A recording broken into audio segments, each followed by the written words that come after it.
സുഹൃത്തുക്കളെ, നിങ്ങൾ എന്റെ വീഡിയോസ് കാണുന്നുണ്ടെന്നറിയുന്നതിൽ സന്തോഷമുണ്ട്. പക്ഷേ പലരും ചാനൽ സബ്സ്ക്രൈബ് ചെയ്യാൻ മറന്നുപോകാറുണ്ട്.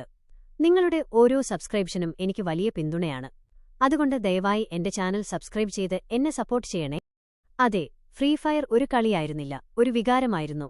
2018 മുതൽ 19 വരെ കാലഘട്ടത്തിൽ വൈഫൈ ഇല്ലാത്തപ്പോഴും മൊബൈൽ ഡാറ്റ ഉപയോഗിച്ച് നമ്മൾ കളിച്ചു.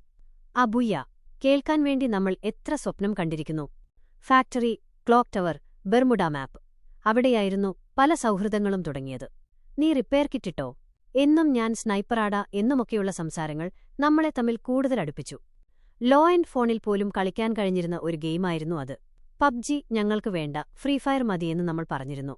M1887, സ്കാർ, MP40, ഗ്ലൂവോൾ എന്നിവ കാണുമ്പോൾ തന്നെ ഉള്ളിൽ ആവേശം നിറയുമായിരുന്നു.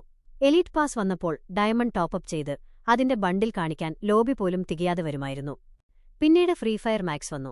2022-ൽ അത് ഇന്ത്യയിൽ നിരോധിച്ചു. VPN വെച്ച് കളിച്ചവരും അൺഇൻസ്റ്റാൾ ചെയ്തവരുമുണ്ട്. ചില മാച്ചുകളുടെ ബാക്ക്ഗ്രൗണ്ട് പാട്ടുകൾ കേൾക്കുമ്പോൾ ഇപ്പോഴും ആ നല്ല കാലം നഷ്ടപ്പെട്ടതിന്റെ ഒരു വേദനയുണ്ടാവാറുണ്ട്. ഫ്രീ ഫയർ നമ്മളോട് പറഞ്ഞത് ജയമല്ല അതിജീവനമാണ് ആ പോരാട്ടമെന്നും ടീം വർക്ക് ഉള്ളിടത്താണ് വിജയത്തിന്റെ ദിശയെന്നും പകൽ കളിച്ച് രാത്രി ഓർത്ത് ഉറങ്ങാതിരുന്ന മോഹങ്ങളാണിതെന്നുമാണ്.